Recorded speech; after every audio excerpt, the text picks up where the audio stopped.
If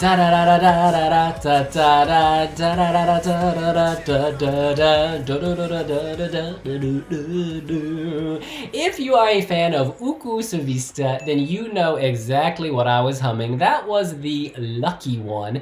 One of his songwriters, Sharon Vaughn, tells us, basically, this song uses the metaphor of love as a game of chance. The singer and his lover start out as the lucky ones, and then luck changes on them and leaves them cold. The song is about being able to read the signs to see what is coming. They were the lucky ones.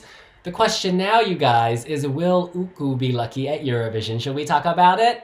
Let's do it.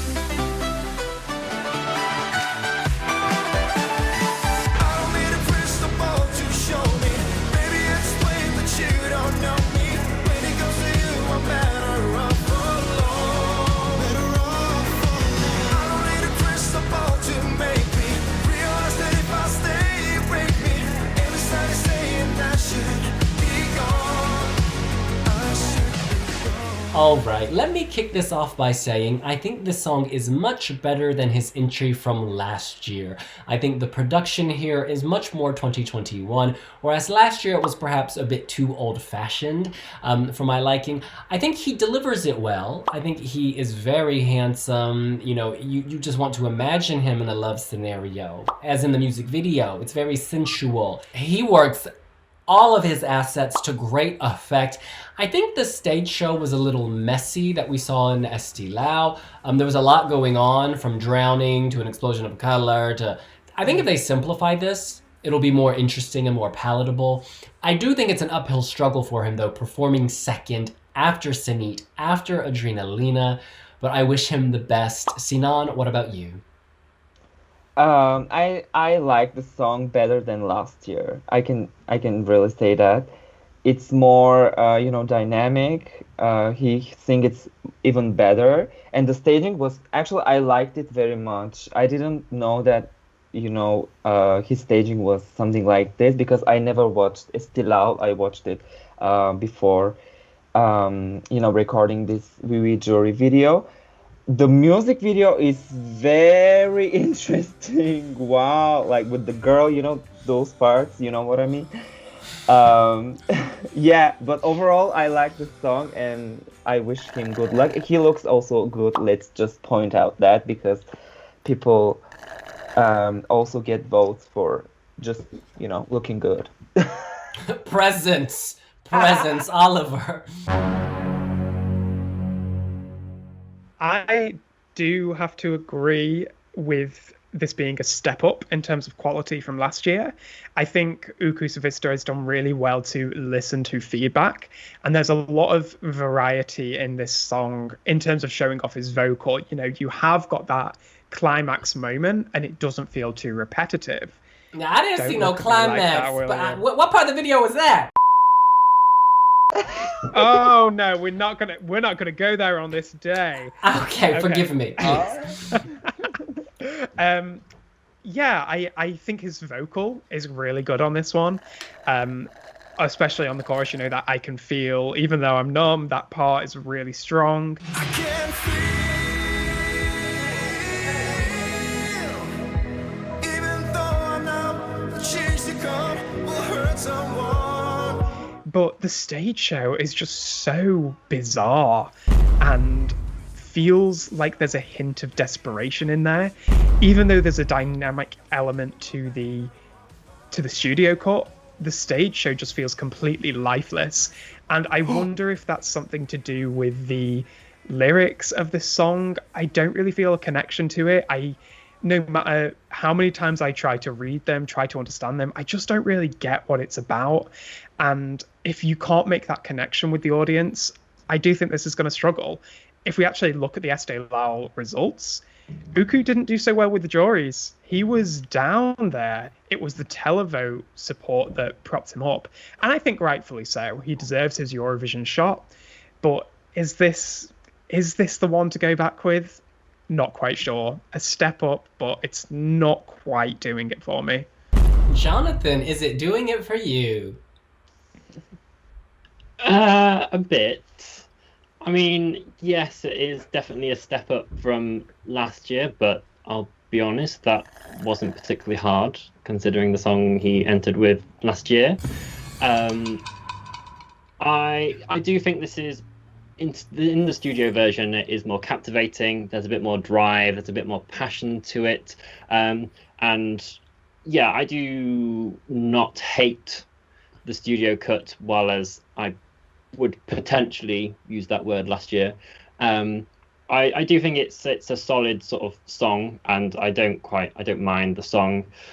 I agree that the stage show at Estilol was not great. The lighting was so grey, it just swamped every emotion out of the song whatsoever, and I just felt absolutely nothing whilst watching it. And I still have no idea why chains fell from the ceiling. I don't understand that whatsoever, what that has to do with anything. And just the way it progressed was a bit, it didn't really get the message across as far as I'm concerned. So yeah, it is, yeah, I think it's a song of two halves at the moment. If they can, change the staging up a bit so it's a bit more interesting and it's not so grey and dull and dim, then I think Uku has, a solid entry on his hands. Chains on you, I'ma put 'em boy. Chains on you, I'ma put 'em boy. Chains on. I loved that song. Look, I think here, this is an example of a song. The first time I heard it in the studio cut, I was kind of feeling it, to be honest. I did like it. But as I've heard it more, it's gone down in my rankings and down in my estimation, and you want it to go the other direction. I do think that sometimes the Dream Team, when they get their staging right, they get it right. So I'm hopeful they'll elevate this live. I really am. And, you can't always do what you want in a national domestic competition. Maybe the broadcaster hasn't given you the coin, etc. So hopefully at Eurovision, when the funds are unleashed, they can kind of elevate this. He's a great singer. He is a wonderful singer, and he has a presence. When he's on that stage, you're looking at him because he is solid. He does his squats. He is solid. The ground is, this relationship may shake and may quake, but he ain't moving because he is solid. All right, well, we're going to move on now.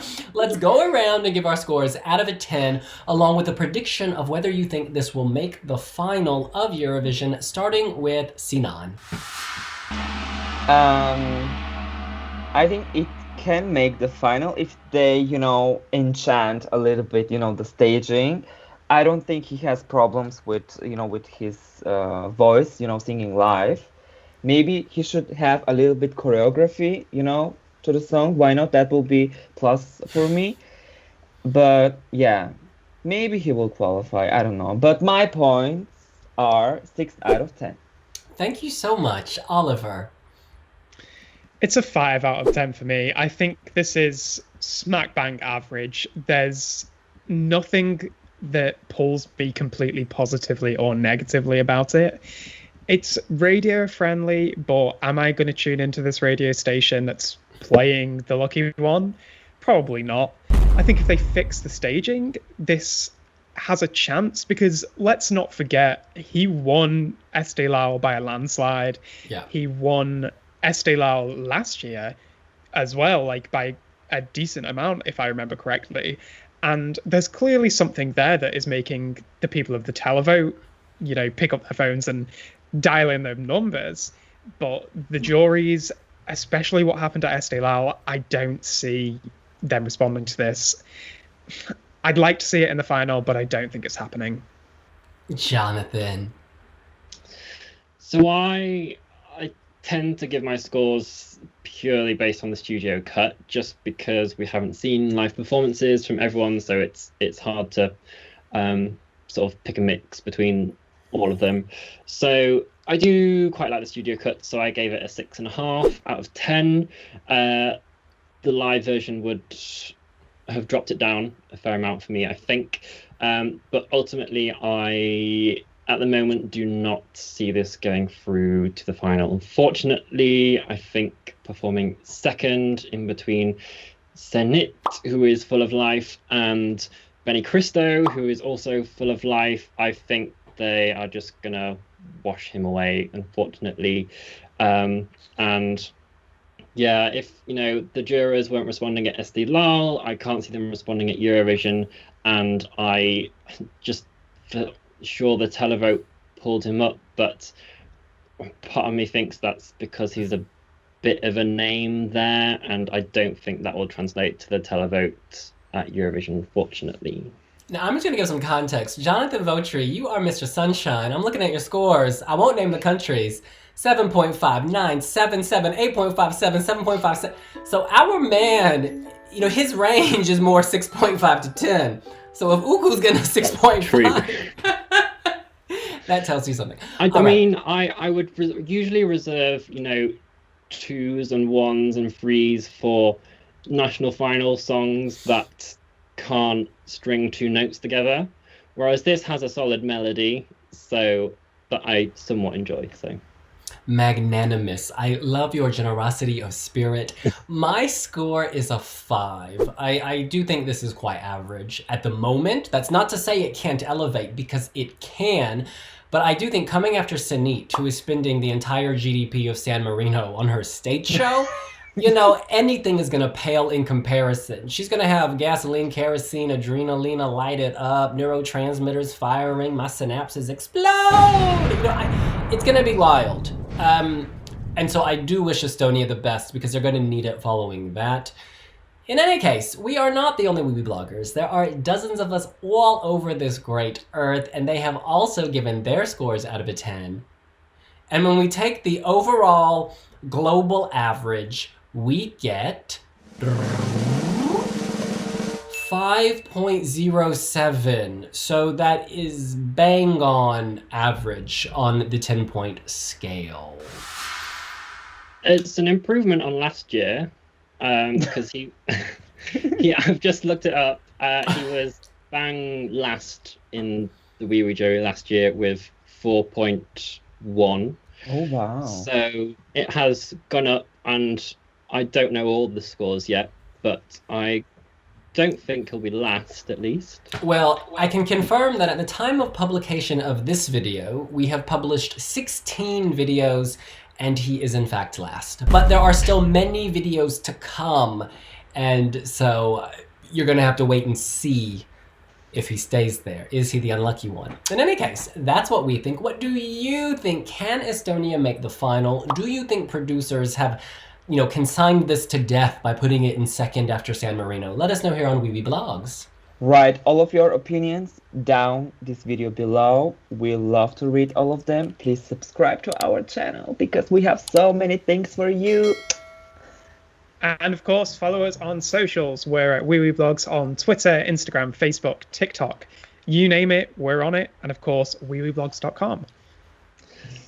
Give this video a thumbs up if you agree with us, and even if you disagree with us, just do it. It's fine. That algorithm loves it all. We'll see you later. Bye. Bye.